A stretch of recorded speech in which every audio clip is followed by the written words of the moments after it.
They always called me the failure one. Not as a joke, not even in anger. Just casually, like a fact everyone agreed on and stopped questioning. Don't be like Maya, my father Ronald Pierce would say when my report cards came home. Your sister actually tries. My sister Elena Pierce didn't just try. She excelled. Straight lines. Perfect timing. No mess. Harvard accepted her on a full ride. And my parents said it like it erased everything else in the family. At her graduation, the hall smelled like polished wood and expensive perfume. People hugged. Cameras flashed. Pride floated thick in the air. I sat in the back row, where chairs don't scrape, where nobody has to make space. My mother Claudia dabbed her eyes when Elena crossed the stage. My father stood for the applause. He always stood for her. Later, at the reception, Ronald clinked his glass. This is just the beginning, he said, smiling wide. Elena gets everything. The car, the house, the $5 million place on the coast. She earned it. People laughed, nodded, approved. I didn't. I stared at the tablecloth, tracing a stain that looked like a map of somewhere far away. I told myself not to react. Silence had become muscle memory. That's when the doors opened. A man I didn't recognize walked in. Mid-50s, gray at the temples. Calm. Out of place. His name, I'd learn later, was Arthur Bell. He didn't look at my parents. Didn't look at Elena. He walked straight to me, placed an envelope in my hand, and leaned in, close enough that only I could hear him. Now's the time, he whispered, to show them who you really are. My hands started shaking, because suddenly, the word failure didn't feel permanent anymore. My name is Maya Pierce. I was 27 years old at that graduation, and by then, failure sounded less like an insult and more like a role I was expected to play. In our house, labels stuck. Elena was brilliant. I was inconsistent. Elena was focused. I was a phase. My mother, Claudia, used to say it gently. Maya just hasn't found her thing yet. My father, Ronald, never bothered softening it. Some people aren't built for success. I tried college. Left. Tried again somewhere cheaper. Worked nights. Quit things I shouldn't have quit. Stayed in things I should have left earlier. Nothing dramatic. Just uneven. Every family dinner felt like a comparison chart no one admitted they were keeping. What's Elena doing now? What's Maya doing still? By the time Elena got into Harvard, the narrative felt sealed. People stopped asking about me entirely. I became background noise. The sibling you explain away quickly before changing the subject. At the graduation, when Dad announced the car and the mansion, it wasn't the money that hurt. It was the certainty. They weren't rewarding Elena. They were closing the book on me. So when Arthur Bell put that envelope in my hand, my first thought wasn't hope. It was confusion. Because no one had ever acted like I had something worth revealing. And whatever was inside the envelope, it clearly knew something about me they never did. I didn't open the envelope right away. I just held it there, resting on my lap, like it might disappear if I looked too closely. Thick paper. Heavy. Not something you hand out by accident. Arthur Bell took a seat a few rows over, close enough that I could see his hands folded calmly, like this wasn't the first time he'd walked into a room and changed its temperature. My mother leaned toward me and whispered, "Who is that?" I shrugged. It was the most honest answer I had. The reception buzzed on. Glasses clinked. Someone laughed too loudly. My sister was surrounded, glowing, absorbing praise like oxygen. She didn't look at me once. I slipped the envelope into my bag. Arthur caught my eye as he stood to leave. Just for a second. He nodded, almost imperceptibly, like not yet. That night, back in my apartment, I sat on the floor with my back against the couch. Shoes still on. Lights off. The envelope felt warmer now, like it had been waiting. Inside was a letter. Typed. Precise. Maya, you don't know me well, but I know you better than you think. My throat tightened. He wrote about a summer job I'd taken years ago. About a project I thought nobody remembered. About how I solved a problem everyone else avoided. About how I disappeared afterward. The way people like me tend to do. At the bottom was a single line, handwritten. You didn't fail. You stepped out of the wrong story. And tucked behind the letter, documents. Names. Numbers. Proof. I sat there a long time, staring at the pages. Because for the first time, the silence around me made sense. And I realized something terrifying. They hadn't ignored me because I was weak. They ignored me because they never saw what I was building. Before I go on, let me pause here for a second. If you've ever been labeled early, the difficult one, the messy one, the one people quietly stopped expecting things from, I want you to know this part is for you. Take a moment. Breathe. And if this story feels uncomfortably familiar, leave a comment or share it with someone who needs to hear it. You don't have to explain why. Now let me tell you what was actually inside those papers. I spread everything out on the floor like I was afraid it would rearrange itself if I blinked. There were contracts. Old ones. My name on them. Dates that made my stomach drop. Years ago, when I'd taken that temporary operations job everyone joked about, the one my father called busy work, I'd helped restructure a failing logistics arm of a real estate group.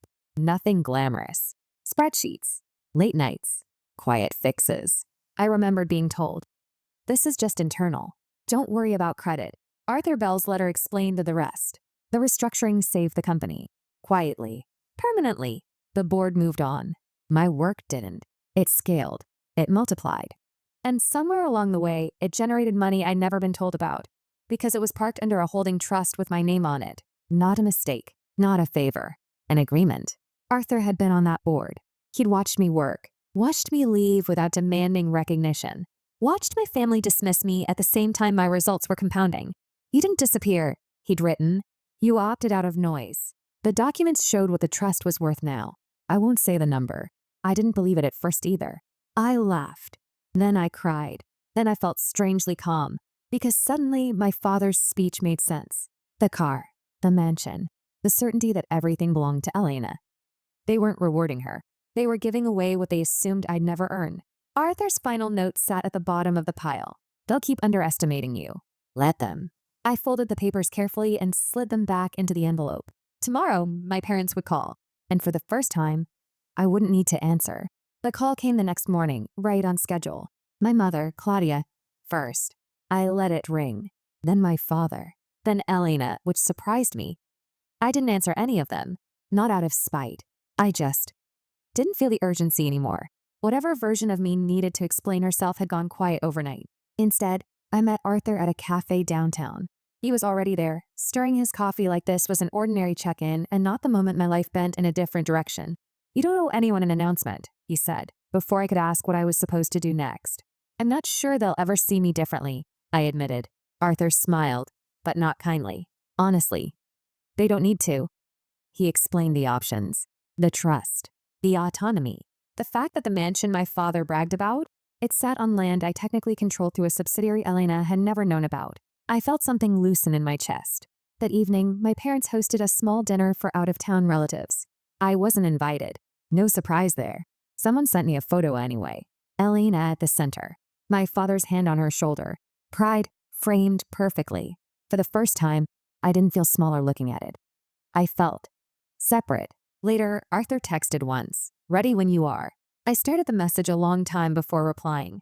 Not yet. Because the truth was, I didn't want to expose them. I wanted to choose myself. And I was finally learning the difference.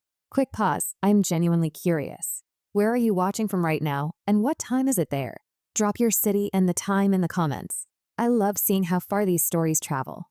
All right. Now let me tell you what happened when they finally needed something from me. They needed me sooner than I expected. 2 weeks after the graduation, my father's voice showed up in a voicemail, careful, trimmed of arrogance, rehearsed. "Maya, we have a situation. Just call us." I didn't. Elena called the next night.